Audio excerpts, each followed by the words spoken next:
Hello there, and welcome to the second episode of the Dicebreaker podcast. Coming to you not live, I don't know why I'm saying that. It's coming to you from slightly in the past. I am Matt Jarvis, I'm the Editor-in-Chief of Dicebreaker, and today I'm joined by two of the team. I'm joined by Johnny Chiodini, Head of Video for Dicebreaker.com. Hello, how are you doing? Hello. I'm doing all right, thank you. How are you doing, Johnny? I'm all right. I'm honoured to be back on the podcast. Obviously, we had to get rid of Wheels because of all of the terrible things he said. But, That's it. He's in time out for the next week. Yeah. He sat on the naughty step. Yeah. I feel like the whole Dicebreaker team just kind of occupies the naughty step. More or less. But we're just taking shifts. And of course, we are joined by Alex Meehan, staff writer for Dicebreaker.com. Hello there, Mr. Jarvis. Hello. You already said you are all right. Yeah, So how are you doing?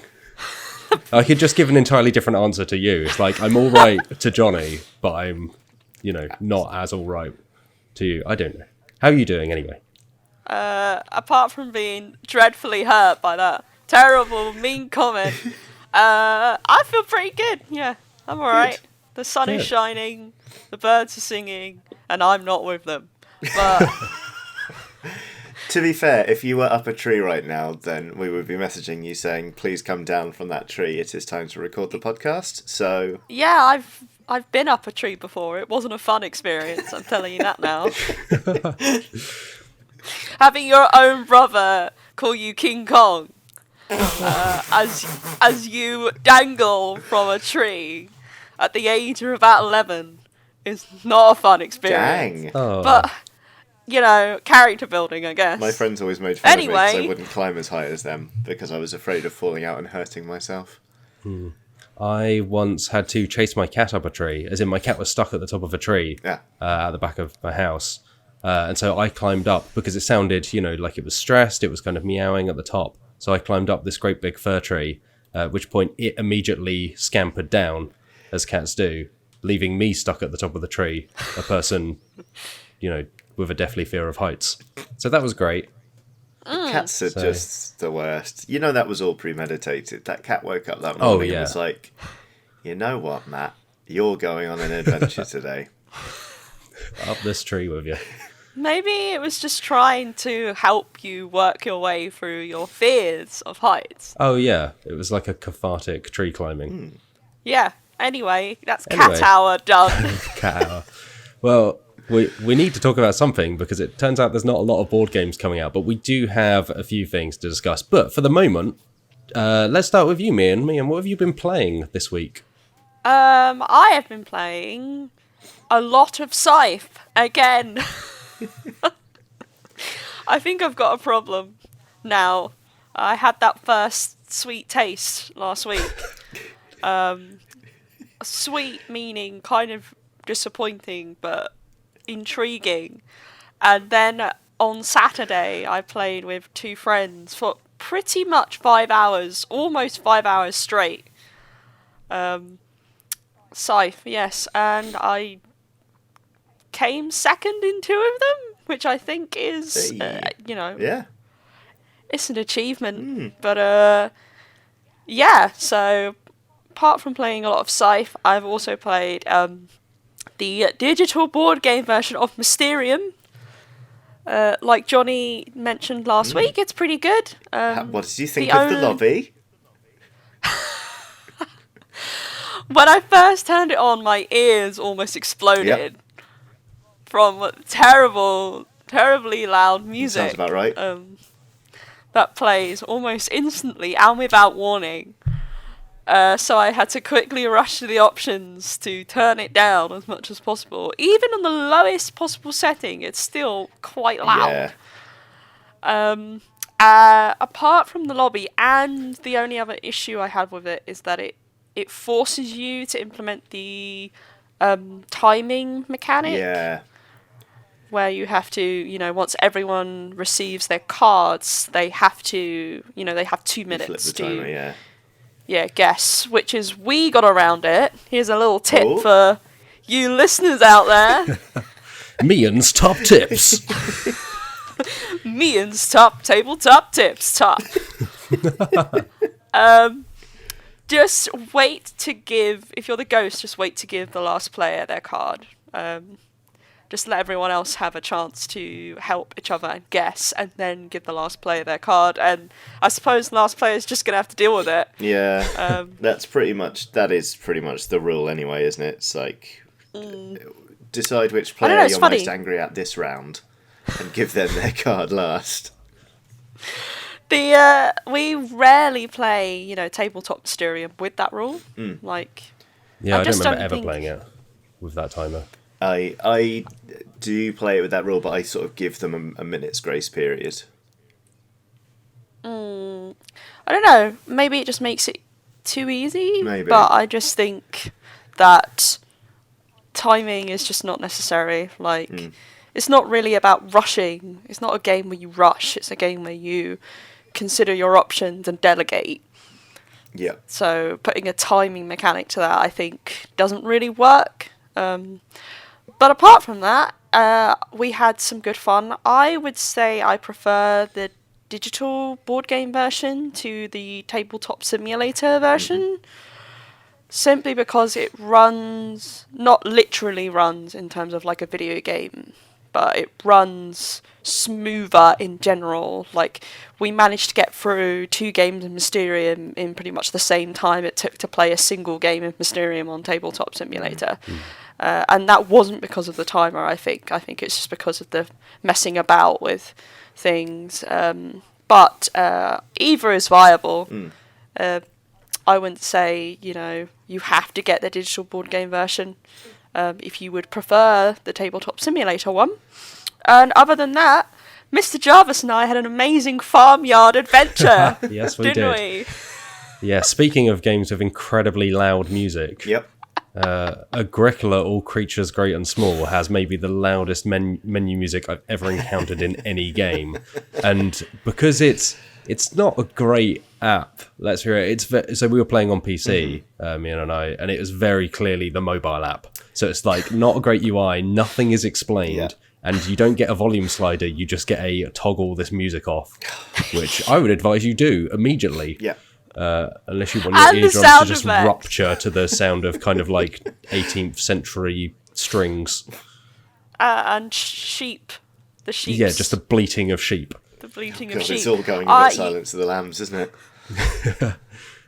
You made the same mistake I've been doing for the past few days, Mr. Jarvis, calling it all creatures great and small.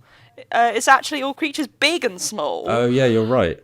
But I completely understand why you would say that, because I've been calling it that by accident as well. Is that a hymn? Yeah, it's that classic hymn that everyone knows and loves. All creatures big and small.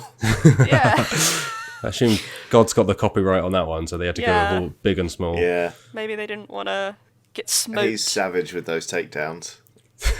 Copyright claims left, right and centre. But, it was okay. It's been a while since I played Agricola of any kind, and from what I remember of this, it's basically just Agricola, but they kind of like pull out the bits where you feed your starving family and have to expand your house. It's just the watch these animals breed. Oh, right. Now get more animals. Oh, interesting. Yeah, they really went at it, I must admit. I felt sorry for that one cow living in my house. Yeah, you can put one of the animals in your cottage at the start of the game. You can adopt a cow as like an extra child. Oh, not just a cow, Johnny. A cow, or a horse, or a pig, or a sheep. Any number of those animals. I wouldn't tolerate a horse living in my flat. My dog is very much like a pig, so like we call her the piglet. So I could deal with a pig, but a horse. Yeah. You got to draw the line somewhere, basically. Yeah. It was all right. It was a little bit confusing at first because unless you do the tutorials, which I guess you sort of should do, you're sort of thrown into the game and you're like, okay, here are some of the things you can do. And essentially it's just sort of each turn you choose one of the options, so you can take some resources, or you can build a structure, or you can, take an animal from the available stock. But once someone does one of those actions during that round, the next player can't. So it's like I guess each option is eliminated once it's taken during that round, and then the next round they're refreshed again. So there were moments where Mr. Jarvis stole my food trough. I was livid. So were my pigs. And then you just had a lot of sheep. Yeah, my sheep I didn't have enough room for the sheep, so I had to keep setting them free because I had about 6 sheep, which would all breed. And then I didn't have any room to put the new sheep anywhere. So every end of round, it was just like, well, I'm letting all these sheep go, I guess. I don't know. So flooding the European countryside just with firing lambs out over the hills. Be like Black Sheep, if you've ever seen that. I haven't. Oh, wow, that's not a film I thought about in a long time. Yeah, I think there's a reason I haven't seen that one. And I used to watch zombie films all the time. I don't remember being that bad, Mr. Jarvis. It was. Oh no, I didn't say it's bad. I hadn't thought about it in a long time. I think it's perfectly okay, but who knows? Wow, a glowing review. It's not stuck with me. It's not stuck with me. Let's be real. You seem about as keen on it as you seem overall on the Agricola app. Yeah, it's fun. It's a worker placement game. You put your workers down, and you do the thing. Yeah, I've got a copy. I think the benefit is in 5 years. I think. Yeah, it's just quick, but it is one of those. But hey, it was fun. I enjoyed playing with Alex. Man, it was you know, we made our own fun. I like living the fantasy of owning my own farm with absolutely no responsibilities or consequences. So I have a fondness for sheep and cows, particularly. Yeah, I think they're cute. Fight me IRL. Oh my god, you're going to have so many fights to deal with once we're all allowed outside again.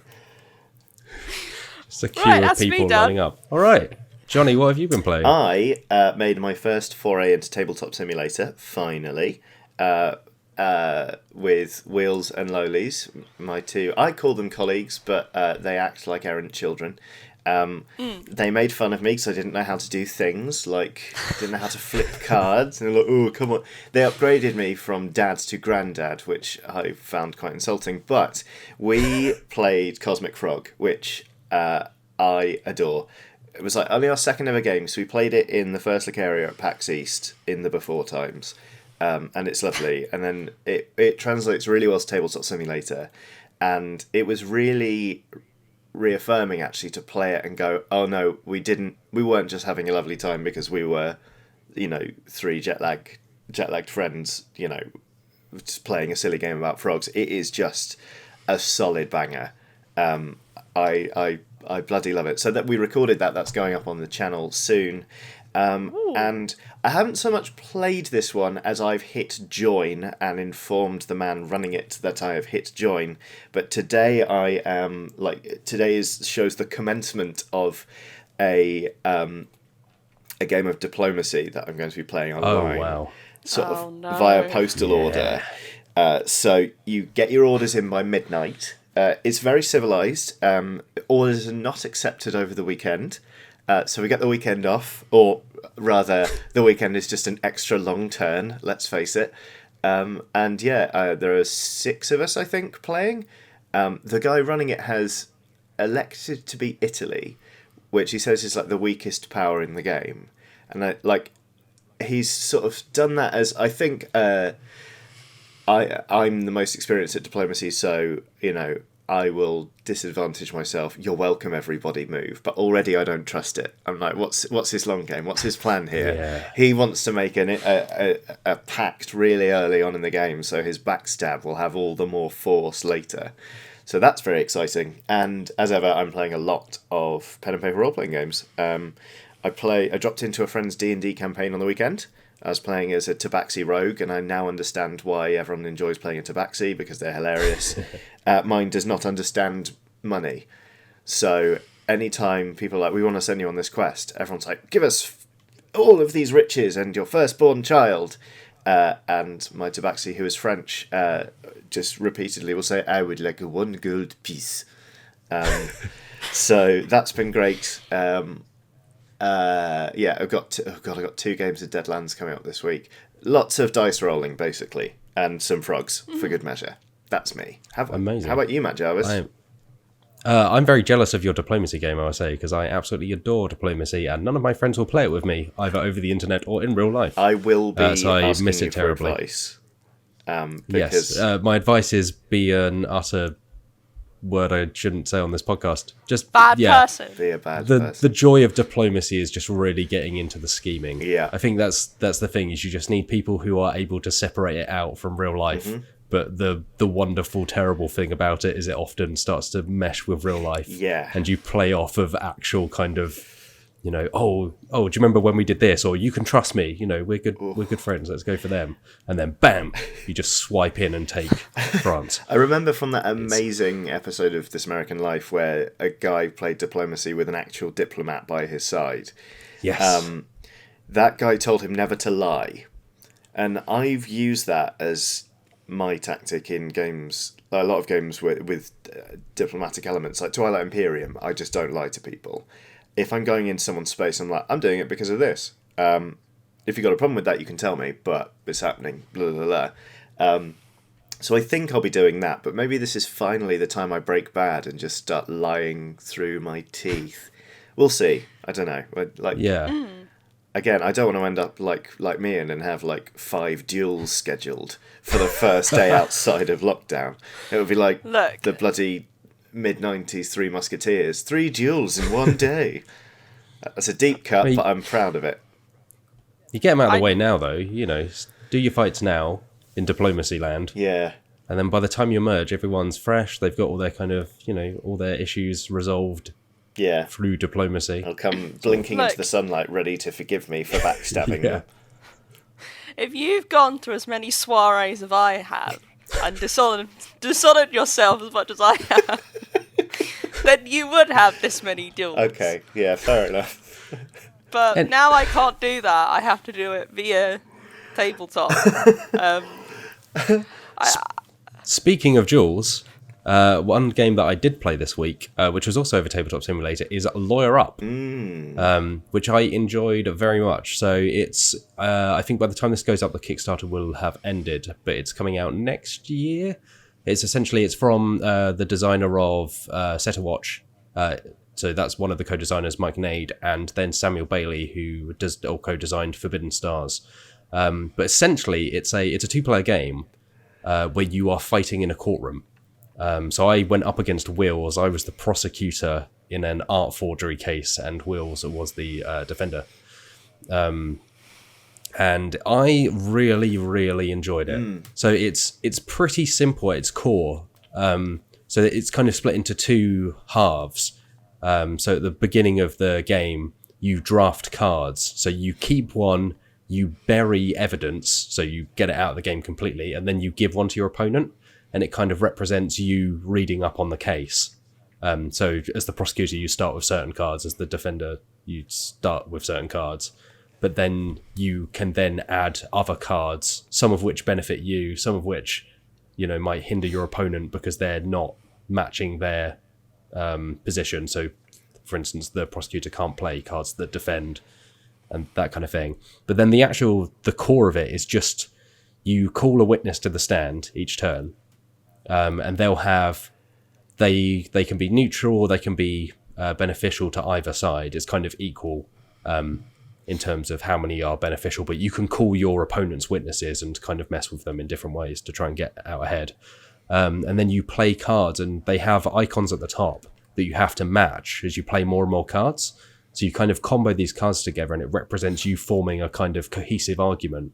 But then you can object to evidence or arguments made by your opponent, so you can just stop them. You only get so many of those during a trial. And you're basically fighting to have the most sway over these witnesses each round. And then if you win a witness, that then lets you sway the jury.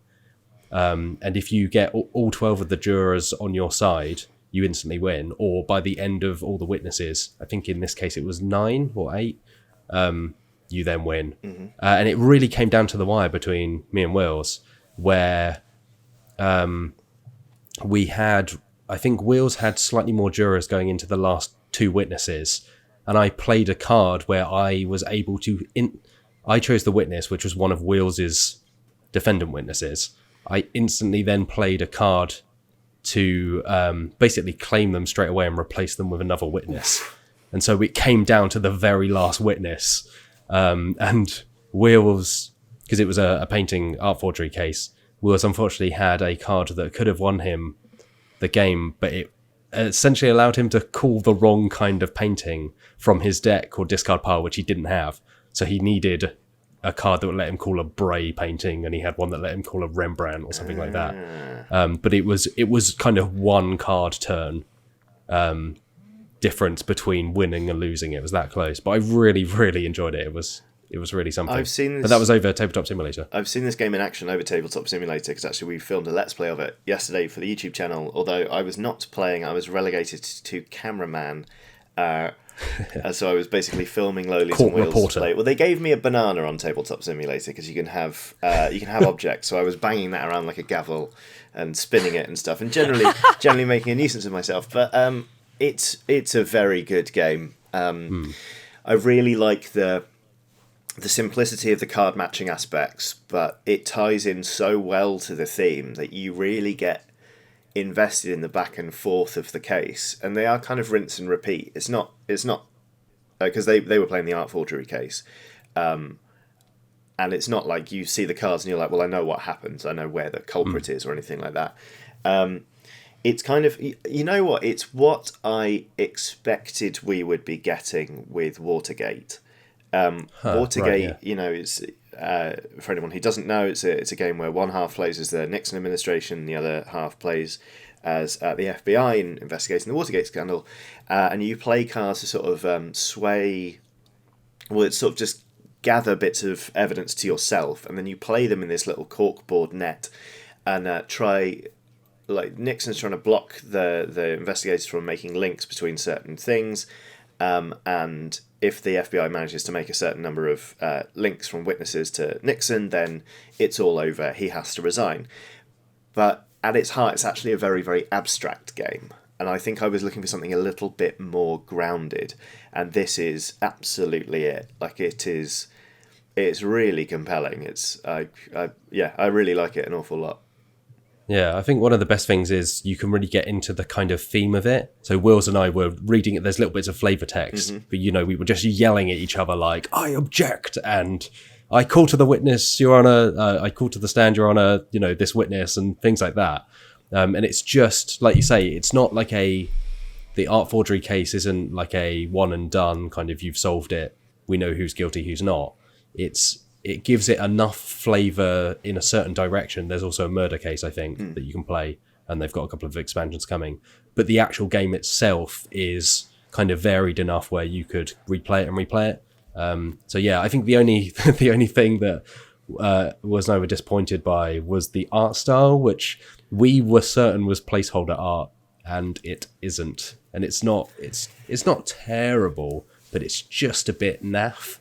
And I think it's one of those things where, particularly, you can imagine this becoming like a Phoenix Wright spin-off from the video game series, and having this really fantastic cartoon art and having all these characters that and having all that kind of quirky flavour to it, and it would be incredible. But even so, even with the kind of slightly iffy art, I'm really quite excited for the full thing. I didn't think the art was dreadful. It's just, it's fine. Yeah, I think that's it. It's just a bit like, yeah. But when the rest of the game is so good, I think it's just it's a very minor niggle. Yeah, indeed. But other than that, the other main thing I've been playing is a Monster of the Week campaign. Speaking of tabletop role-playing games, which my friend is running, one of my closest friends came up with the idea that we would all be teachers at Hogwarts after the events of the Harry Potter series. I can't remember if I discussed this last week. I think so. But yeah, it continues to go. I'm playing a conspiracy theorist wizard, who doesn't believe in magic, or at least is very suspicious of magic. But one of the fantastic things is my friend has taken Monster of the Week's magic system, which when you use magic in Monster of the Week, it can have glitches, as they're called. So things can go wrong. So even if you cast it successfully, you can then have something, go a bit awry. And he has come up with this fantastic kind of subsystem where we have to create the spells as we go along. So we can't just use the existing spells from Harry Potter. We have to cast them, roll for them, but any glitches that happen are permanently assigned to that spell, no matter who casts it. So from then on, like Lumos, which is a simple spell about lighting something up, you could have it, I don't know, summon snakes as well. So every time you try and light up a corridor, you're also summoning snakes. That is incredible. So yeah, it's massive fun. And Monster of the Week is a really great system. It's powered by the Apocalypse, which we've had a lot of experience recently with Worldwide Wrestling and the Root RPG. It's just 2d6. So you roll 2 6-sided dice, you add them together, you get a fail, a partial success, or a full success. And it's very slick and easy to run. So yes, it's I'm having a very good time with it. I think it's I've not played Monster of the Week, but I've heard very good things. I think it's one of those games where you can level up very, very quickly and quickly become totally overpowered. But apart from that, that idea of adding a glitch permanently to a spell is incredible. It's really good fun. The leveling up system actually is nice in that when you fail a roll, you gain an experience point. So even if you're failing, you feel like you get something out of it and you're progressing. Yeah. So yeah, it's a really good system. I think the fast progression works in this case because I think Monster of the Week is intended to be a fairly short campaign style RPG. Like you're not meant to. It's not like D&D where you'll level up over, a fairly long period of time, at least a series of adventures. Like with Monster of the Week, it's kind of like, maybe one monster if you stretch it out, or a few, and you can get up to the level of a much higher level of character development. For sure. All right. Shall we move on to news? Yes. For which we still don't have any music, but we'll just roll with it. Yeah. That was Excellent. the news All right. brought to you by That's Chicken from the Muppets. That's chicken, not like the collection of chickens. Just the one chicken. Yeah, we all know one the one. of Gonzo's chickens. I think my favourite kind of bit players in the Muppets were always the singing fruit and vegetables, which only really popped up in the films. Yeah. But they were just, real jobbers. If he they kept became at a flavour, you could bet he would be sour. Even the vegetables don't like him. Even the vegetables don't like him, yeah. So, in terms of news, there's not loads happening. This week it's had a couple of interesting things pop up. So, obviously, there's continuing stuff around the COVID-19 lockdown and the effect that's having on everything. Obviously, hope everyone's staying safe out there and kind of making it through all right. One of the bigger headlines around that this week is that the Yu-Gi-Oh! World Championships have been cancelled. So they were going to run at the end of August, which I think more than anything is kind of maybe showing how far this might be affecting things. Gen Con, which takes place at the end of July, start of August, is kind of the big board game convention over in the US. That, for the moment, is still on, I believe. But I think it'll be interesting to see what happens there and whether we see that stuff shifting online in the same way that some video game events have done. So, but with board games, because they're so much more physical, I think you do lose something out of it. But like we said last week, UK Games Expo has been postponed, and there's a number of events either being cancelled or moving. Yeah. So hopefully that doesn't have a major effect on any kind of either publishers or people out there who obviously depend on those events to get out to folks and to keep their business going in an industry that has a lot of kind of small indie companies that do. Some of them rely on making that stuff from event to event. So hopefully everyone's doing all right out there. The other thing related to the coronavirus and COVID-19 stuff is a Magic the Gathering card from the Ikoria Lair of Behemoths set, which is coming out later this month. was pulled because it unfortunately had the name Space Godzilla Death Corona, which sorry in like obviously the global situation is very serious, but it was one of those things where you just see it pop up and it's Space Godzilla, Death Corona. And it's like incredibly unfortunate for Wizards of the Coast, which this set went to. So for context, this set it's all about monsters. It's got multiple characters from the kind of Godzilla series, including Space Godzilla. And Space Godzilla's kind of signature attack is the Death Corona beam, which it's been that way since like the mid-90s. So it's not as if they've just coined this and it's very unfortunate. It's kind of part of Godzilla lore. But yeah, they've kind of come out and said, oh, you know, this is not good. We obviously wouldn't have put this in there if we had a chance to take it out. Yeah. So the first printing of the physical set will have the Death Corona card in. They've already pulled it from Magic Online and renamed it, I think, to Void Invader. So Space Godzilla Void Invader on Magic Arena, which is the digital version. But the first printing, because of those cards have already been made, that will have that in. So out the back of this, I would expect that will become one of those kind of rare cards that eventually fetches thousands of dollars online. But yeah, just a very surreal kind of situation. Yeah. I mean, it's good that the renamed card still scans as perfectly to Teenage Mutant Ninja Turtles as the original does. That's comforting. But Space Godzilla Void Invader. Yeah. Amazing. It's like, maybe it's just, I mean, you've got to laugh, otherwise you'll cry, really, haven't you? Like, the minute I saw that card, I burst out laughing. It's just one of those unfortunate things you can't look too hard at, but in certain lights is extremely funny.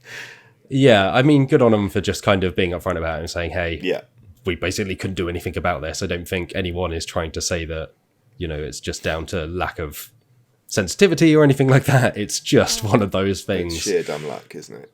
But yeah, when it's already ridiculous enough to have a load of Godzillas in Magic the Gathering and Mothra and stuff like that. Oh, it better have Mothra. That's all Mothra's I'm in saying. there. Mothra is in there. Good. I don't care about any of the other cards. And all I want is Mothra. The baby Godzilla. And the most upsetting thing for me is that baby Godzilla and Space Godzilla are spelt as single words. Yeah. So rather than baby Space Godzilla, it's baby Godzilla, all one word. Nah, that's not going in my deck. No way. So that's the lighter end of all that. And then in between that, there's not loads launching on Kickstarter. We kind of mentioned Frosthaven last week, which continues to just rack up money, which is just ridiculous. That will go and go and go. The notable Kickstarters this week, I think we mentioned the Tales from the Loop board game last week. That's now live, and I think it's already passed its goal. It's based on the RPG. It is a co-op game where it's kind of Goonies-esque. You attend school and then you do household chores and then you run around and fight dinosaurs. Just like the Goonies. And the other one is a board game of Resident Evil 3 from Steamforged, who did the Resident Evil 2 board game. Yes. So, surprise, surprise. They're making another one of those. Yeah, to coincide with the video game release. Good timing. Yes. Yeah. Well, the Kickstarter's coinciding with the release, but I believe the estimated date for actual release, because it's going through retail channels as well, is March 2021. Yes. I like Resident Evil and I like horror-themed board games, and it looks like a miniature-heavy scenario-based board game, which, can be hit and miss depending on how unique it actually makes it. The one thing I kind of have an issue with, as soon as I saw the miniature for Jill, I was like, because she looks, what's the word? What were we saying last week, Johnny, about the princess's dress? That it needed, like, real structural support. Yeah, well, it looks like Jill needs a larger shirt. Because... But is she wearing shorts? This is the question. She's wearing God. shorts, or you're being lied to. Just terrible, terrible people out there. Yeah. Yes. You know, I guess if their thing is they're going with the style of the original 1999 release, where for all PS1's amazing graphical power, potentially couldn't depict Jill in an accurate way. So I guess they're going off that. But I'm still like sat here going, oh, Nemesis looks really cool. Oh yeah. And then I look at Jill and I'm like, Yeah. I would say I played the Resident Evil 2 board game and I thought it was all right. It was pretty solid as far as dungeon crawlers go. The main problem with it was just the tiles for it were so dark, but they were clearly trying to go for, you know, the kind of gloomy, moody horror vibe. But they were just so dark you couldn't see anything, so they might as well have just been black pieces of cardboard that you then put these kind of grey and red miniatures on. I think I don't know if this is just sort of confirmation bias really, but I feel like that is something that's particular to board games adapted from video games, where you know they ask us like, "We'll send this off," and it's like, "But I'm not. This is being played on a table, not a backlit monitor. You know, this is going to be hard to see. I'm looking at you, the Dark Souls board game." You murky little so-and-so you. That was the least of the Dark Souls board game's problems. I liked it. Let's not get into it. Okay. I didn't. I think they've put out new rules since that make it a much better game. But when it first came out, I found it immensely dull and a bit crap. Anyway, moving on. scathing indictment from. I'm sure it'll be fine. This Resident Evil game looks fine. I think it's pretty much that other one, but with Nemesis.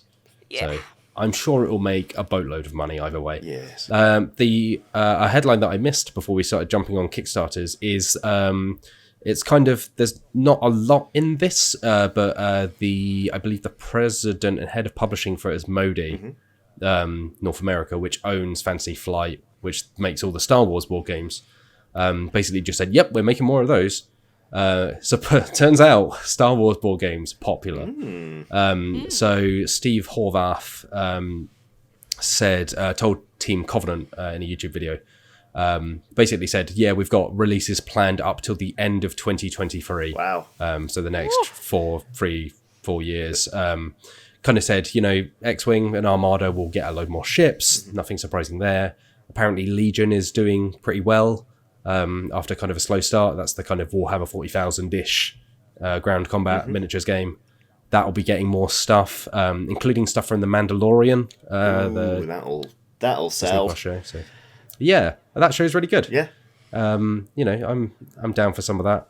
And also kind of said that Mandalorian stuff will come to, I think his very careful phrasing was there will be content across multiple games built on Mandalorian Season 1 and Season 2. So it didn't say, hey, we'll make a Mandalorian game. Right. Kind of just said it will pop up feature. here and there. But it did say that they are working on new board games based on Star Wars. Okay. So who knows? Maybe we'll see a Mandalorian game. It wouldn't surprise me. Are they making more stuff for Outer Rim? Yes, they are. Talking of games that are dull and a bit naff. Yeah, that game... People really liked that game, and it's okay. The main problem with it is it just lacks stuff. Yes, I liked it for the first 2/3 of the first time I played it. Then I played it a whole bunch more because I was planning to do a review, and then I finished the final game and went, I'm not going to review this because it's just boring. Unfortunately, it doesn't stand up to repeat play, and I think one of the big problems with Outer Rim is that because I like the fact that you're going and having these little granular stories where it's like, I'm going to take this unrefined coaxium to this planet, hope I don't blow up. Everyone's off doing their own little thing, and it hints that PvP stuff is possible. However, there are only maybe 3 cards in the game that are like, you need to go over there and you need to donk someone up and take something from them. And you have to play it as a public thing. So you could be on the other side of the Outer Rim, be like, honk, honk, I'm coming, I'm going to get you in about 10 turns. Also, I'm a goose. Yeah, yes. It's just not fun, I don't think. And I tried to strike up a conversation with some people at PAX Unplugged who were playing Outer Rim, and I was like, hey, here's what I think about this game. Like, what do you think? And they were just like, yeah. So, not to malign Outer Rim players, but I met some and they weren't nice. Yeah, I think there is that. Your experience kind of mirrors exactly my experience, which is like the first time through, it's like, oh, this is really neat. This feels kind of thematic, like you're the scum and villainy kind of bounty hunters and smugglers and stuff. But then as soon as you visit a planet more than 2 or 3 times, you get the same stuff. It's the same kind of encounters. There's no variety in the event cards. I think this is a running problem with a lot of Fantasy Flight Star Wars games, that at least some of those that I've experienced, some of those that I've read or heard about, is that amongst the many out there are a few gems like, Rebellion or Legion or X-Wing, but like there's also just a lot of forgettable or like just, you can tell this game just exists to capitalize on the license, like Outer Rim or Dark Side Rising, which, we made our own fun with that, but the actual game itself I wasn't hugely keen on. It kind of felt a little bit by the numbers. And then when they potentially do have something that could do well if it was given a bit more love, like Star Wars Destiny, if it doesn't make enough money, they're like, sorry, you're gone. Let's just cut you out. No more Star Wars Destiny, guys. Yeah, sorry for those. So you go on. I was just going to say, Horvath, he commented on the end of Star Wars Destiny, which was cancelled earlier this year, I think. You got the story about that. So he basically, like you say, he basically said, oh, it essentially cost us a lot of money to make the plastic dice. Apparently it did really well initially, but then the numbers just didn't add up, it seems. Yeah. The amount of time and money needed to make a load of custom dice and then put them in packets. So that was the end for Star Wars Destiny. I mean, a business is a business, like, fair enough. I don't know the specifics, but it seems to me like that, along with the fact that the Star Wars RPG is basically dead. Can you imagine what they could do with that? Like, it would be awesome. I'm not even a huge Star Wars fan, but, like, if they were to give it a bit more love, release a new edition, really lean into those, like, interesting aspects they're going with at the moment, with the Mandalorian and with, those... like Outer Rim with the scum and villainy and those interesting little adventures they don't tend to explore in the mainline release films. They could do some really interesting things that they wouldn't maybe get the chance to in a Star Wars film. Yeah, it would be interesting to see I think Mandalorian would work really nicely as a tabletop RPG. That just kind of, you're a bounty hunter, go out and bounty hunt, or do thing, or escort small baby Yoda. Yeah, or small baby Yoda that apparently looks like Tim, according to... Yes. Tim the Goblin. Yes, Tim the Goblin. Apparently a crocheted baby Yoda that Loli's friends did looks like Tim. And it does, I can confirm it looks a little bit like Tim. Our own pop culture sensation, Tim the Goblin. Give it time, it'll get there. So yeah, that's essentially the long and short of it, is there are more Star Wars board games coming. He just said there's definitely more Outer Rim in the future, so that suggests an expansion of some kind, maybe a second edition that just has more stuff in. He wasn't specific about that. Sure. And then Mandalorian stuff. So yes, and that's kind of it for news. There was one other, a couple other Kickstarters I wanted to point out. One is Dungeon Breakout. Have either of you played Dungeon Degenerate's Hand of Doom? No, I believe I would remember, name. actually. No, I haven't. It's not that surprising. It was kind of a cult game from a few years back. It's this kind of very... it's like an open world dark fantasy game, but the art style is very kind of psychedelic. It's a little bit 1970s Citadel, like stark black and white drawings, except instead of black and white, it's black and like neon green or neon pink.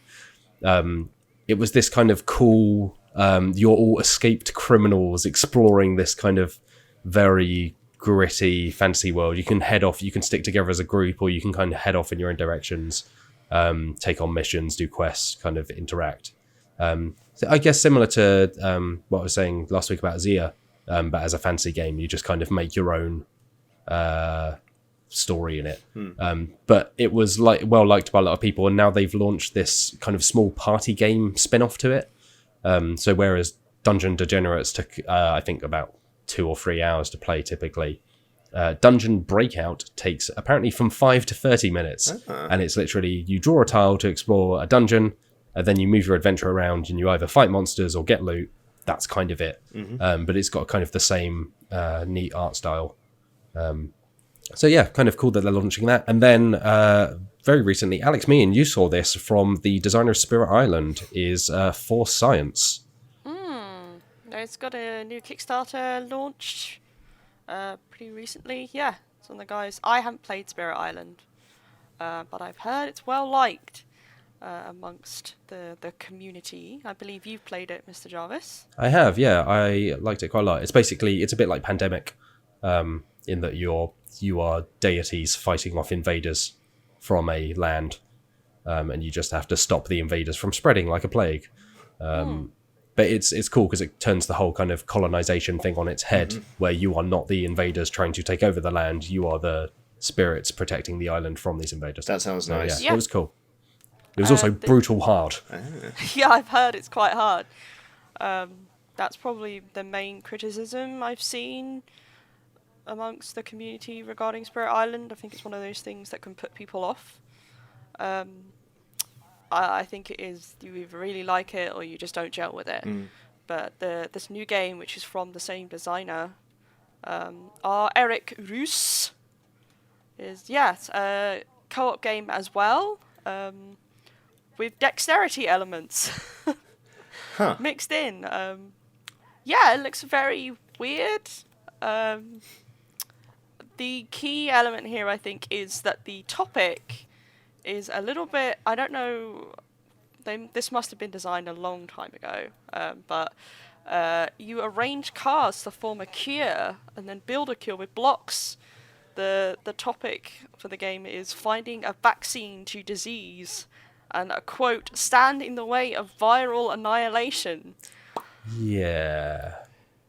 There's maybe a better time to launch a Kickstarter about a game involving the phrase viral annihilation.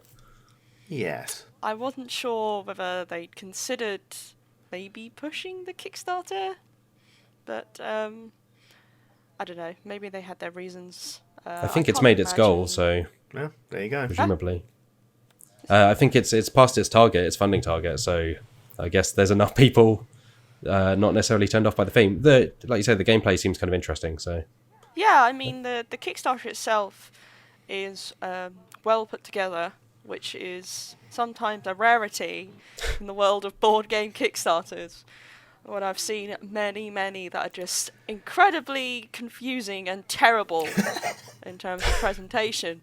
When I'm like, this is supposed to encourage me to put money towards this. But I don't think, I can't imagine they're capitalizing on anything. But I imagine the designer, the very designer would probably be enough to encourage people to, pledge. Like, that's often the case with tabletop, Kickstarters. It's often the designer who is the draw to people, this person made this and now they're making this, and people are like, oh, I like that game. I will get, I want to get this game. And also, co-op games are popular, and it's got a unique little draw with the whole dexterity element, so yeah. It seems neat. In terms of other releases, pretty much everything's on hold. So here in the UK, one of the biggest distributors, Asmodee, has basically said that everything's on pause for obvious reasons. I think Fantasy Flight has said that all its releases are pushed back by at least a month. And in general, I think, obviously, the ongoing coronavirus pandemic is just throwing everything back. So there's nothing really new out in terms of particularly board games. There's a few kind of PDFs of RPGs here and there, and there's a few print and play games, which we've covered on the site. We covered some of those last week, so we won't go back over them. But for instance, like Tales from the Loop, they've put out a print and play demo of that, so there's a few things available for folks to play if you're looking for something to play at the moment. Either by yourself, or there's obviously Tabletop Simulator, and things like that. And we actually just put up a list of Tabletop Simulator mods if you're looking for various different things to play. But moving on, because it's quite light on news, so we'll be able to take quite a few emails. Yes. So, Alex, Meehan, would you like to read this first one? This Oh my email at the top? goodness. I would love to, Matt Jarvis. This person writes, "Hi, Team Dicebreaker. Questions for the group. After Johnny's lovely review of Quest and watching many of your online game sessions, I've decided to take the plunge and organise a game for my friends, either online or post-pandemic, haven't decided quite yet. I'm the planner of my friend group, though, so to make that happen, I'm going to have to be the guide. Any advice for a first-timer in any respect of the word?" Sorry, every respect of the word. Bleh. Plan loosely, and don't be afraid if your plans go off the rails. Basically, I always say, if there isn't a plan, you can't go off plan. But it does help to know where the adventure is going, I guess. So what I like to do when I plan a session is I plan backwards. I think of the final thing, whether it's a revelation or a confrontation or whatever, and I think about like who or what is responsible for that being the case, and I think about the things the party needs to either find or realise in order to get to that point, and then I just, with those bits in my head, it's very easy for them to go like, no, we shan't go to the tavern, we want to go to the orphanage, and I'll be like, alright, one of the orphans knows something then, you know. I don't normally sound that sort of standoffish, but that's my take on it. But I mean, you've run quests, Meehan, right? Not quite yet. Oh, I thought you had. No, I haven't managed to quite run a game of Quest just yet. It's certainly one that I'm looking forward to running eventually, because I'm someone who tends to prefer RPGs with a looser rule structure. Because especially when, you know, being the guide in this case, or the dungeon master, whatever you want to call it, I find it quite stressful to try and manage like many different rules, especially during combat, like multiple different NPCs or monsters. I don't tend to thrive in that kind of system. I am someone who does like to have a rough plan. So yeah, have an idea of, okay, this session, what do I want my players to, you know, where do I want to end up, you know, who do I want them to meet, what do I want them to learn, and then, you know, having a starting point to that, maybe some checkpoints along the way, but definitely letting things, you know, hang loosely, as it were. I find that if you, little insight, I'm a bit of a control freak in real life.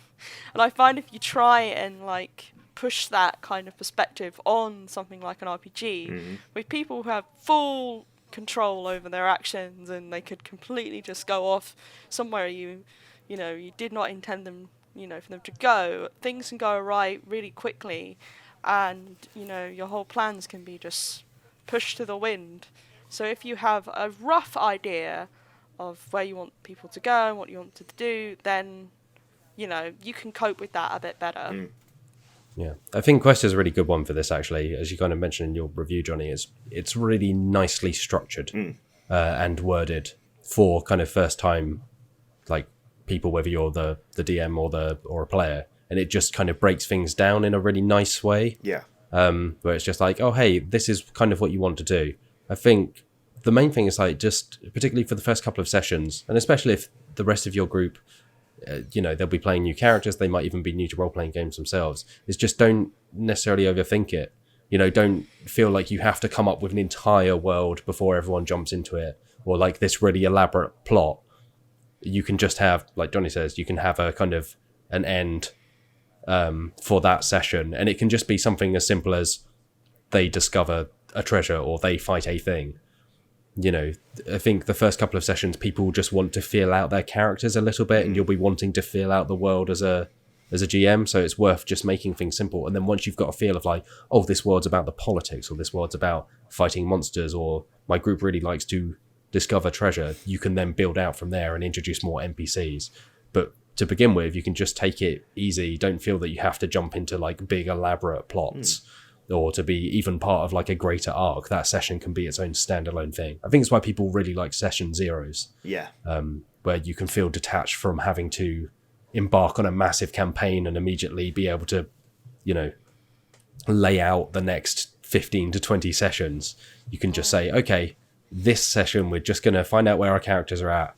The party's going to get used to being together, and we'll go from there. But I can't remember if you said who that was from, but that's from Sam.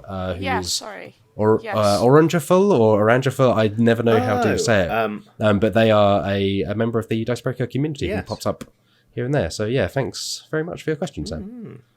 Johnny, do you have this document open, or are you recording and unable? Okay, could you read the one from, let's say, Stephen Cosgrove on Twitter? Stephen Cosgrove on Twitter asks, what are your favourite 2-player games? I have quite a lot for 3+, but having friends over at the moment is not on the cards, as it were. How true that is. Favourite 2-player games? God, someone else go. I'm gathering my thoughts. Well, as I imagine Mr. Jarvis was about to say, we have a wonderful list on our website for 2-player games. We do indeed. Sorry? We do indeed. Yes, we do indeed. That you can go and see right now on Dicebreaker.com.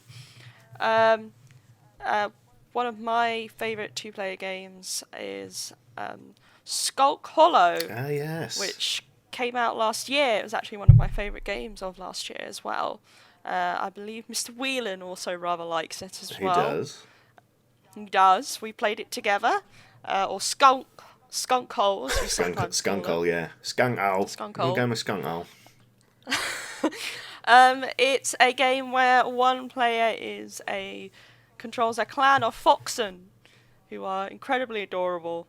And they are trying to protect their village against an enormous monster who might also have noble motivations. If you read the little bit of background text that comes with the game, the art style is really, really nice. It's bright and really just visually striking. And the Foxen and the monster, they play very differently. So I guess it is an asymmetric 2-player game. And you get to like climb on the monster and attack them. It's like badass, Shadow of Colossus. So yeah, Skulk Hollow is very good. Go on, go Matt, go. I was going to say, I've been getting back into chess with my wife for a while last year or the year before, because we kindly received a very nice chess set as a Christmas present. So we got back into chess, which I hadn't played in a while, and we were keeping a running tally going of who had won how many times. But chess is obviously incredible. It is, maybe the Tetris of board games, in just that it is like the classic. It's still very good. It will always be beyond me. I just about know what en passant is, and that's about it in terms of strategies. But along the lines of chess, another one that I really enjoy playing, like an abstract 2-player game, is Hive. Which it's just really, really good. So you play without a board. You have kind of these little hex-shaped tokens. They're kind of like acrylic. They feel very nice to hold. But that is not my main draw to the game. You each start with a queen bee, you have a matching lineup of insects, and you add them to the kind of honeycomb of pieces, so they all have to touch. And then once they're down, you can then start to move them, and they all move in certain ways. And one of the really clever things is, although it's basically an abstract strategy game, the theme isn't much. It works really well with the insect theme, because like grasshoppers can jump over pieces, and spiders crawl around the edge a very specific number of times, and beetles can crawl on top of other pieces. So it's like it's a nice way of remembering what each piece does. And the objective is simply to surround your opponent's queen bee. What's your favourite insect, Mr. Jarvis? I really like the beetle because you can be really kind of spiteful with the beetle, because if you crawl up on top, so like I say, everyone has matching. It's ants, spiders, grasshoppers, queen bee. I think there's a mosquito and a ladybird or ladybug, which are part of an expansion.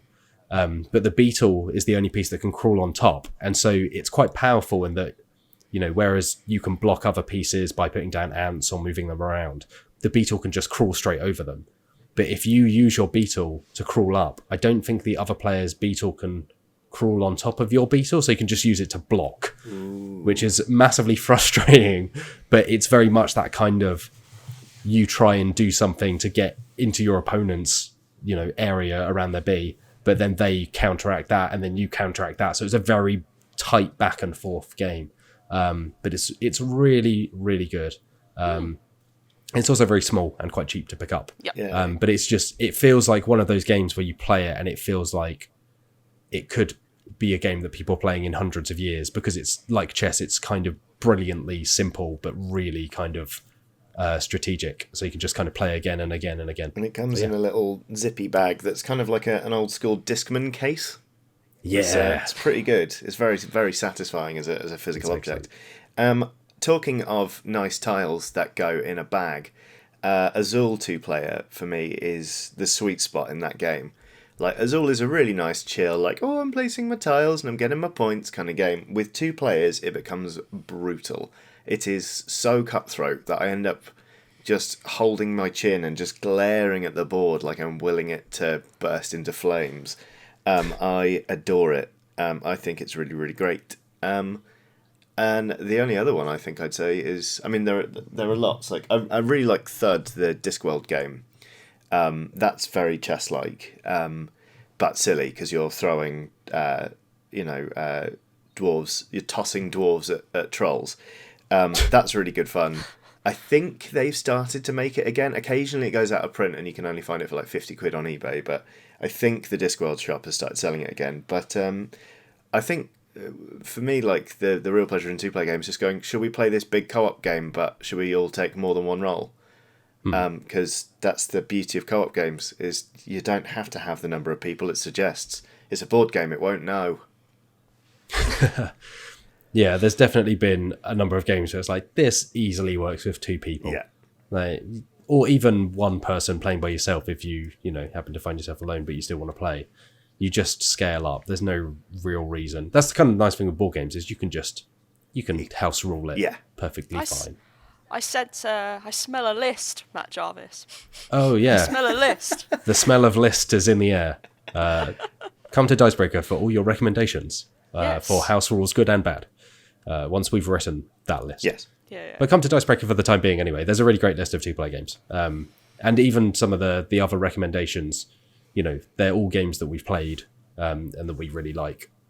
So I think Wills has done a video as well that has more 2-player games. So there's no shortage of things recommendations from the Dicebreaker team across the board for 2-player games. For sure. I will read a question. Let's go for Stephen Payne on Twitter. Asks, is Johnny slowly morphing into a pirate? And on a more serious note, how did you get into the world of board game journalism? I mean, to answer the question on whether or not I'm morphing into a pirate, I guess I've always had a big interest in sort of maritime history. Excuse me. My dad, when I was a kid, used to take me and my brother to Maritime Greenwich all the time to see the Maritime Museum, which had a great exhibition on pirates. I've got the Cutty Sark tattooed on my arm. Yes, is the short answer to this question. Yeah. And you did hold me up for 60 doubloons the other day. Yeah, thank you for those, by the way. They've come in really, really handy. You're so welcome. I got into board game journalism via video game journalism. I was working at a website called Eurogamer, which is owned by Gamer Network, which is the company for which we all work. So basically, they said, we're thinking about starting a tabletop site. Are you interested? And I said, yes. It was that easy. Well, it was that straightforward, rather. It wasn't something I really planned to do necessarily. I was quite enjoying video game journalism, but increasingly I found in my leisure time I was like, I want to play tabletop games, and I sort of realised that my love of tabletop was eclipsing my love of video games. So this seemed like a natural sort of career progression. But nonetheless, I feel very fortunate that I was given the opportunity, and here I am. Absolutely. Alex Meehan, how did you find your way into board game journalism? Oh my goodness, what a saga. Where do I begin? So I did quite a bit of freelance writing for a while after I graduated from university. And a lot of that freelance writing was, like Johnny, video game related. But then I also started writing about tabletop gaming because I was becoming increasingly interested in the hobby after becoming friends with a lovely group of people who were into it as well. And I happened to write for a Mr. Matt Jarvis. Never heard of him. Yeah, never heard of him. At the Tabletop Gaming magazine. And then, this job came along. I applied for it. Spent the few weeks nervously waiting. And then, got this job. And, I'm not going to say it was easy. I spent many years after graduation, trying to break into journalism as a full-time job. And, some of it is luck. Some of it is just pure, determination. Never saying no. No matter how many times, you feel like giving up. If, anyone was to ask for advice, I would say pitch. Like, think about your ideas and, try and fight against that voice in your head telling you to quit. Yeah, I think I was very lucky in that for me, I came out of university having written for the student paper and the local paper and things like that. And I got a staff writer job on a PC and tech magazine, which I think it came partly from, similar to you, me, and just that determination of I wrote a load of stuff for no money, which I wouldn't recommend to people nowadays, particularly if you're writing for, established sites. I was writing for the local paper in Canterbury, and but like a student paper, and a small student website, so they were completely volunteer driven. But I would generally advise most people to not write for free. It's one of those things where if you're putting it out on your own blog and you're building up a portfolio, it can be worthwhile. But generally, I wouldn't undervalue yourself from the off, because that just means that then, your work is worth something. It's always worth something whether you're first starting out or not. It's your time, it's your effort. Anyway, I wrote for a PC and technology trade magazine. So it's like a business to business magazine. From there, I moved into video games, which was something that I'd always wanted to write about. But I spent a couple of years writing about printers and ringing up grumpy kind of PC World customers, people that worked at PC World who were grumpy, doing mystery shops and that kind of thing. So I moved into video games, which weirdly Johnny and I never really came into contact, despite kind of circling around in the same world for a bit. But I think I pestered. I was constantly applying for jobs at Eurogamer, and looking for a way into Gamer Network. But I ended up then becoming the editor of Tabletop Gaming magazine, where I was lucky enough to meet one Alex Meehan and Sarah Elsom, who also wrote for the magazine while I was editor. And I also met one Alex Lowleys, who was working for Big Potato, which was a board game publisher at the time. So I came into touch with a few of the team before I then joined. Well, I was approached about the job at Dicebreaker, which was kind of the dream job, really. And then finding out who the team were just absolutely sealed the deal. So yeah, that's how. Again, I think there's a lot of luck involved. A lot of lucky breaks, but determinism as well gets you there. And just trying to, just again value your work. Be prepared to put in the time and the graft, but don't don't write for anywhere that's just going to take advantage of you. Yeah. Because even when you're first starting out, it's not worth it. Write either for yourself or write for money from the off. So, yeah.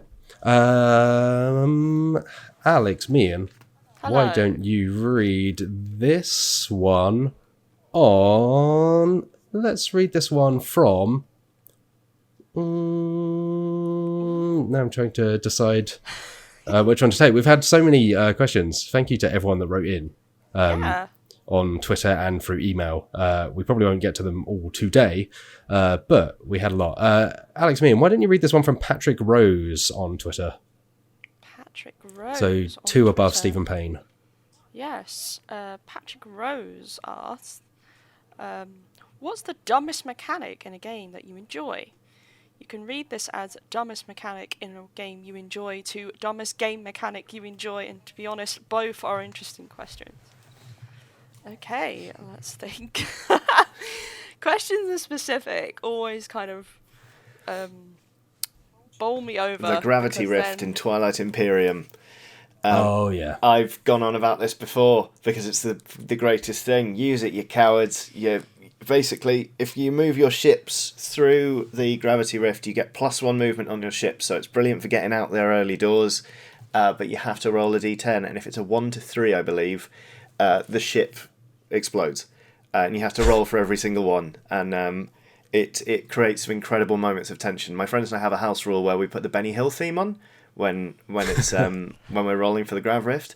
It's amazing, and there was one time where my friend he took that. He was playing as the faction that their one racial ability is that they don't have to spend influence to colonize Mechatol Rex. They can just go there and take it. And so he was trying to take it turn 1. He loaded up everything he had and shoved it through the gravity rift. And the transporter, which is the thing you use to land troops and take a planet, blew up. And we screamed ourselves hoarse. It was incredible. It's like so many memorable moments from a really easily avoidable hazard that is just silly. That is my pick. Best mechanic. So stupid. That's pretty good. I am quite fond of, I think generally, I'm quite fond of like very stupid how to pick the first player things, which are very small, but I just like some of the thought that goes into them. So one of the ones is Betrayal at House on the Hill. I think it's all of the in-universe characters have birthdays written on their character cards, which serve no purpose, as far as I'm aware, other than to decide who the first player is, because it's the character that has the next birthday rather than the player that has the next birthday. Yeah, it's really sweet. So it's just like a very small, weird thing. Yeah, and the characters in that game are so inconsequential in terms of like their character, their personalities. They have pretty much no characteristics beyond just their individual abilities for like speed and strength and such. To have the whole player order be based on something like that does make it pretty ridiculous. Yeah, it's really sweet. I mean, yeah, as you say, the characters are so inconsequential. We've just given them all names, like the football dude. We just call him Czech quarterback. And my copy, for some reason, one of the plastic models is really bent backwards, and it's the lady in the purple top, so we call her Permanently Surprised Lady, because she looks like she's reeling back in shock and alarm. Yeah. I would say my favourite stupid mechanic is appears in Bang the Dice Game, which is a favourite of mine and a really excellent party board game, and essentially a far superior version of Bang the game, where everyone has a hidden identity in a ye olde westy town, and they essentially have individual goals based on their different identities. So the sheriff has to defeat all the outlaws have to defeat the sheriff, and there is a rogue renegade character who essentially wants to kill everyone, and you roll dice to determine what you can do on your go.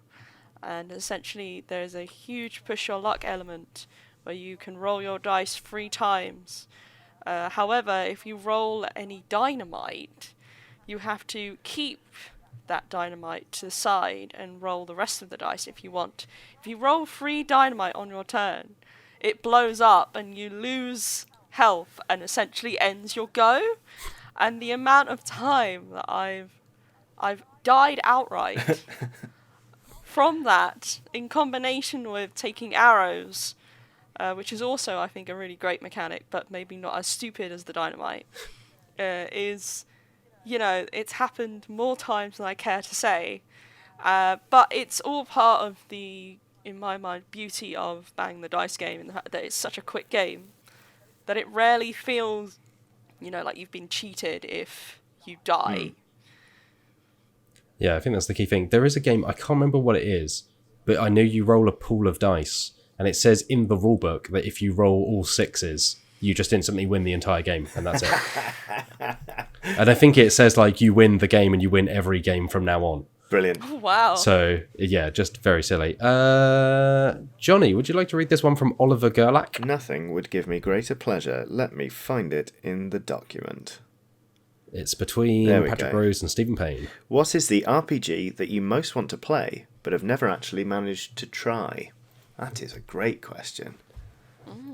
I think I can kick off this one. I have always wanted to play King Arthur Pendragon, which is a role-playing game, I think, from the 70s by the creator of RuneQuest, the late creator of RuneQuest, Greg Stafford.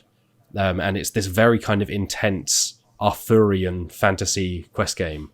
But the fascinating thing about it is you do the knight stuff. You go out, you do quests, you slay dragons, that kind of thing. But then it's the RPG, like a single campaign, can span generations. So you can raise a child and teach them to be a knight and kind of pass down these things. And then almost like Rogue Legacy or something like that, you pass on these skills and then eventually you can play as those characters. And it's not just about the questing and so on. It's about the home life, settling down. And it's this really kind of intricate thing. But it also... Jarvis, do you have a farm and can you have sheep on there? I'm sure you can if you want it. It's a role-playing game. You can have all the sheep you want. You could train your sheep to become knights and send your sheep spawn out into the world. Well, you really didn't care about those sheep in Agricola. You were like, ugh, open the spawn gates, flood the countryside with sheep. It's me and the Riders of Rohan, except all the Riders of Rohan are just sheep wielding swords in their mouths. What news from the march? Meh. I'm torn between two, so I'm going to cheat and talk about both. Firstly, Symbaroum, because that game is so atmospheric and gorgeous, and I just haven't had the chance to properly assimilate the rules and run it for anyone yet. Because I've long fallen into that scenario where it's like, that is an interesting RPG. I assume I'll have to be the one who runs it. So I just started just reading books on my downtime to be like, all right, I'll learn this one. The other one is the Song of Ice and Fire RPG. Not to be confused with the Game of Thrones RPG, which also exists and is a different thing. But the Song of Ice and Fire RPG, I came so close to running a campaign for some friends. I put a lot of work into planning it. And then they sort of had a minor argument because they were housemates. And they were like, we don't want to play now. But it's got a tremendous house building mechanic where you choose what region you're from, you choose how old the house is, and then you can roll on a table to determine the events, like, a sudden windfall or a terrible incident, and you decide as a group what those events were, and it builds up a rich history of this house. And you also design the crest and your words, and it means that because all the players are part of that house, whether they are the nobles in charge of it or just foot soldiers that have served them for a couple of years, everyone feels tied to the same sort of history, and it's like a session zero, basically. I think it's really, really smart, and it's also a game you can play. If you want, you could play it in that kind of I'm in the keep drinking wine and having clever conversations while other people do all the fighting and dying. You can do that because you can raise armies and you can deploy them in a sort of abstract sort of campaign mechanic, or you can go be a knight errant or whatever doing quests, or you could be both. You could have two characters. I just think it's dead smart, and I really, really want to run it. But I'm going to wait until all my friends have the taste of the final episode of Game of Thrones out of their mouth before I suggest it. That sounds really good. Yeah, it's great. I think it is. Let me look at my shelf. Yep, it's on my desk in Brighton, Matt. So I'll tell you what, we'll bloody well leaf through it when we get back to work. Let's do it. I think I've got a PDF actually. Ooh. So if you want a copy, buy your own. Alex Meehan, what's on your RPG wish list? Oh my goodness. Like Johnny, on my RPG wish list is one that I already own and has been sat here for a good few months since I bought it on a whim from a very fine gentleman who sold it to me. Convinced me of his sugared words to pick it up. That in combination with the cover, which is something else. It's called Cult Divinity Lost, and it's actually I believe it's 4th edition, but it's technically a remake of sorts, or a relaunch of the original RPG, which I believe was around in the 80s, Mr. Jarvis? That sounds about right. It's Cult with a K. Yeah, right? Because it's Cult. Yeah, takes the Mortal Kombat approach to spelling. Yeah, it's hardcore. So we spell Cult with a K. And essentially what really drew me to it is that not only is it a horror RPG, which I'm a sucker for, it's also got a really interesting mechanic based around the player characters themselves. Essentially, the GM builds a campaign around the player character's individual fears. So each player character, when they are made, one of their fundamental aspects is something they are afraid of. So that could be an event that they've witnessed that's caused them to be afraid of, afraid of walking alone, afraid of people not believing them. It could be something that has been instilled from them from a young age. It's very much delves into the darker psychological aspects of horror, which are ones that I've always been more into than straight up, there's a spooky, scary monster. There are monsters in the game, and they look really quite horrific. The source book, with the art in the source book, is really striking and kind of disturbing and gross. And essentially it's got this element of like a hidden world that people are sort of semi-aware of, but not entirely able to see it, where everyone's lives are kind of controlled by these sort of cruel and powerful gods. And our player characters are ultimately there to try and lift the veil on this other world and make people realize that they are being controlled and basically oppressed by these terrible gods. So I've always wanted to play it. It's just quite a chunky boy. And also it can be hard to get players for an RPG with that kind of subject matter, because I am aware a lot of people might not be comfortable with playing something that is designed around people's individual fears and plays so deeply into those psychological aspects. But personally, I love that kind of stuff. So maybe in the future, add it to the list. Never know. I'm up for it. Sounds good. He said, inviting himself. Why, yes, I will invite myself to feast at your table. All right, I think we got time for one more. Sure. Meehan, would you like to read this one from Sean, which I've highlighted in the doc? It's towards the bottom. Oh my goodness, Sean at Sean the Blue Sheep. Loving that tag, that name. Is there a secret to managing to have regular tabletop sessions? How many limbs do I need to sacrifice? Oh my goodness. As many as you like, really.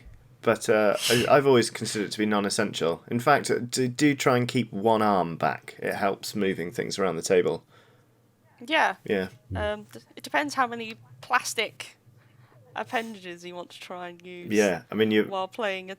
Yeah. Sorry, Ameritrash games just get so much harder, don't they?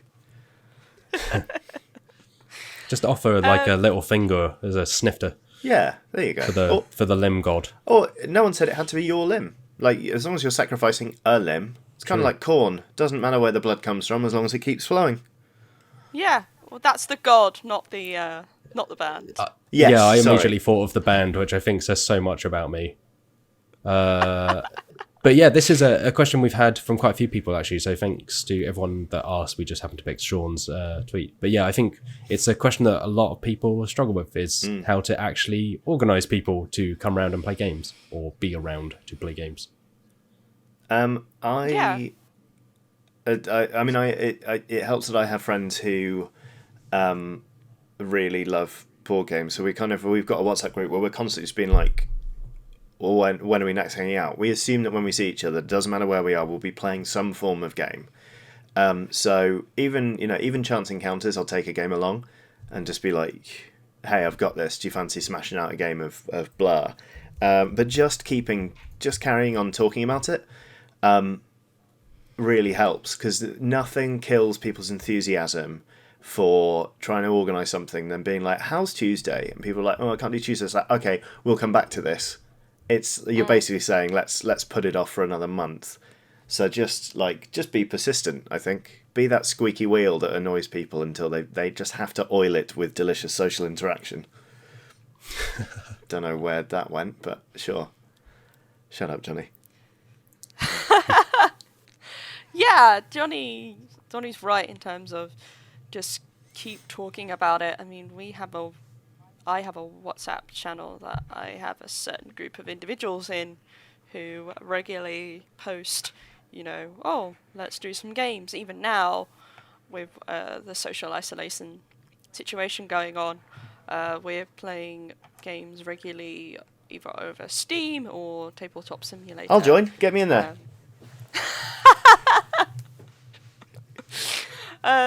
I would say that I'm lucky enough to have multiple groups. Wow. Yeah, well. And one of them is just to satiate Johnny. Yep. The social butterfly that I am.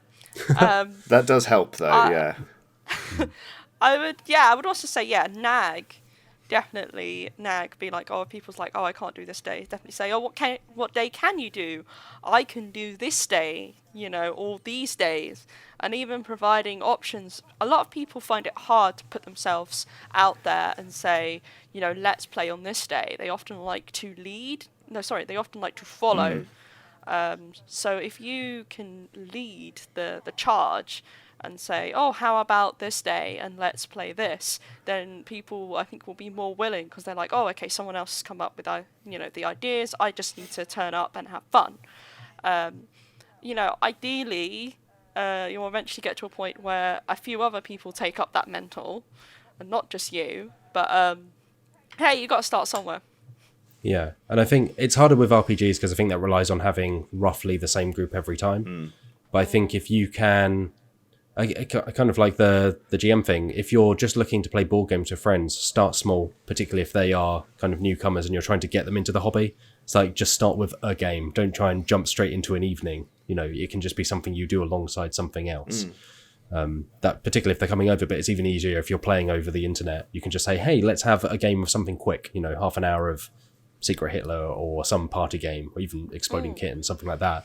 And then, once you've got that rhythm in place, and once they are maybe kind of feeling a bit more comfortable with gaming in general, that it then becomes easier, rather than chucking them in at the deep end and being like, okay, we're going to sit down for 6 hours and play Twilight Imperium, which none of you have played before.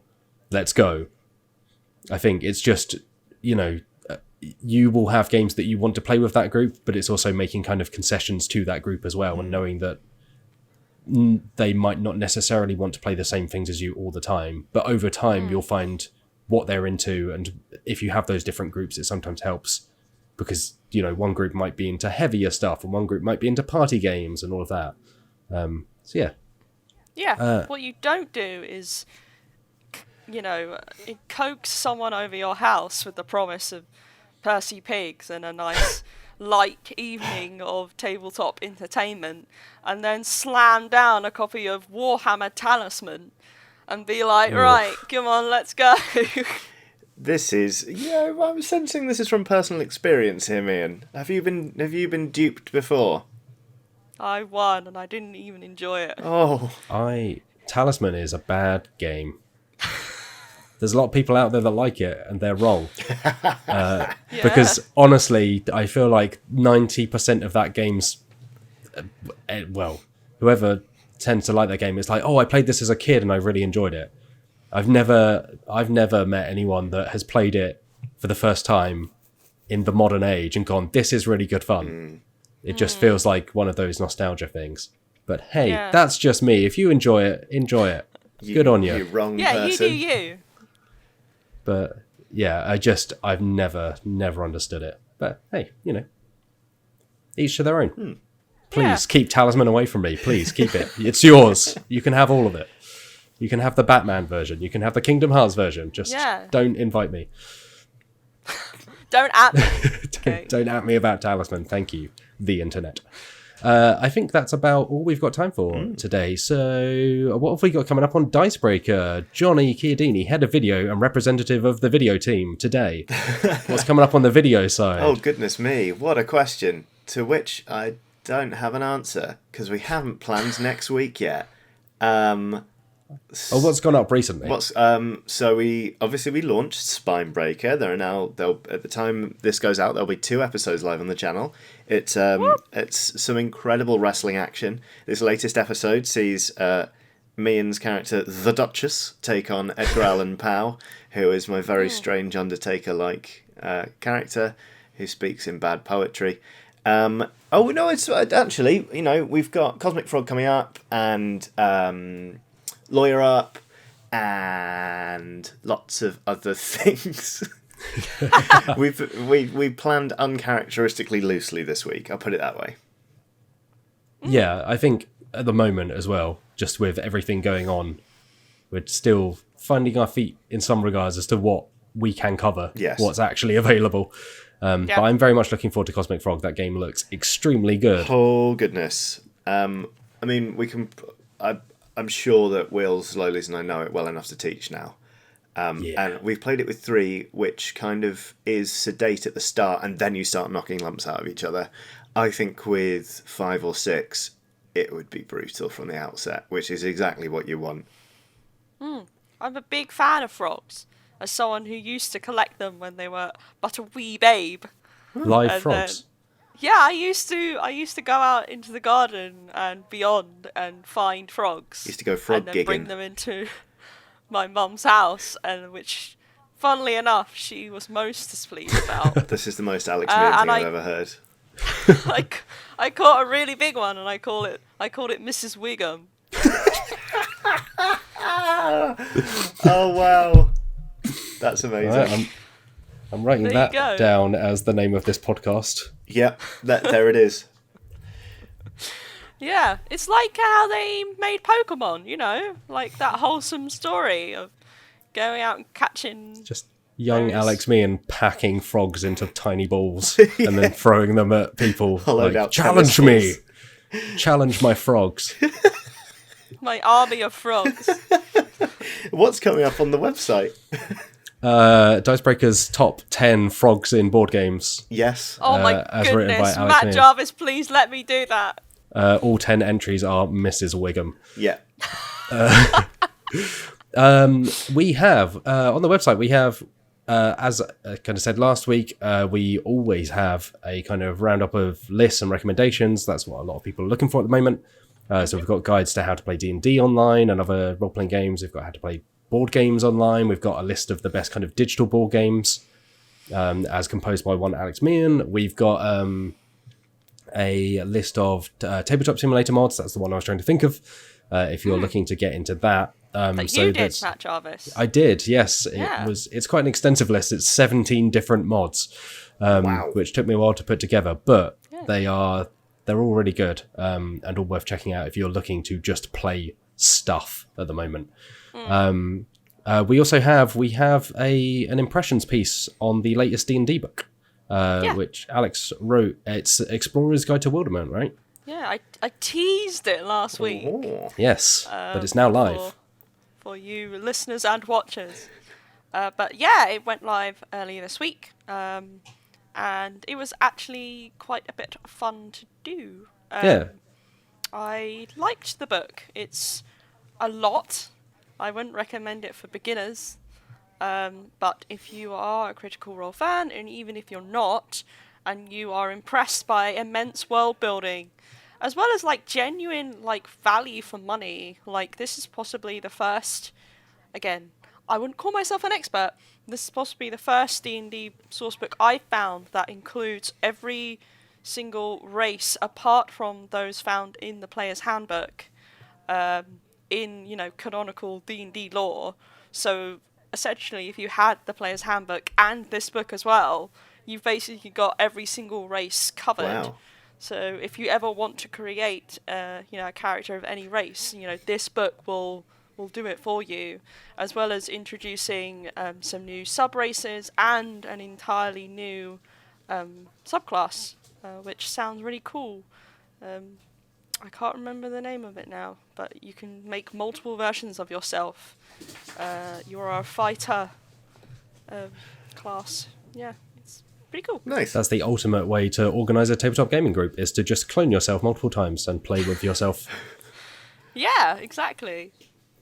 So yeah, and other than that, we have a feature that should now be live, assuming all things go well, on Hero Quest, which is kind of one of the original dungeon crawlers. So kind of looking at the legacy of that in things like Gloomhaven, particularly in the wake of obviously Frosthaven doing really well.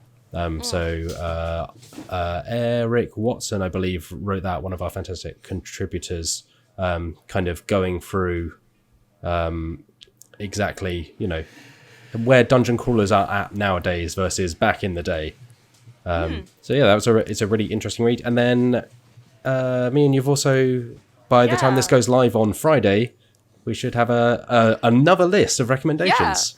Yeah, there's a little treat for all you kids out there who enjoy some seasonal festive cheer, potentially involving chocolate eggs, chicken, bunnies, etc. There might be a little list out there for you to peruse, and maybe try some of those recommendations out this weekend. A wink, a wink. Yeah, that Hero Quest feature, by the way, is by Nick Rubin, not Eric Watson. I got my contributors confused. Broadsword. But you can look forward to Eric Watson has previewed Sea of Legends, which is a game that just got delayed on Kickstarter. So that'll be coming in the coming weeks, which sounds really interesting. I think, Johnny, given the chat of pirates and your love of merchants and marauders, that might very well be up your street. It seems extremely cool. Sea. Yeah, Sea of Blank. Yeah. It's a Johnny Chiodini game. It is 100%. Give it to me now. Both the letter and the actual, wibbly wobbly, watery stuff. It's true. Yes, the letter C. The C and Johnny Chiodini, both often blue. Trademarked. Anyway.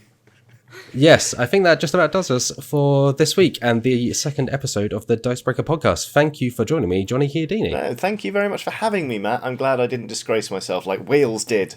Never allowed back on the podcast. You will be permitted to next week. It's like an elimination reality TV show. It's just going to end up as me because I've eliminated everyone else off.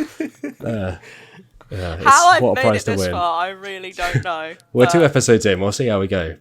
And thank you, Alex Meehan. Thank you, Mr. Jarvis. It's been a wonderful experience. Enlightening as ever.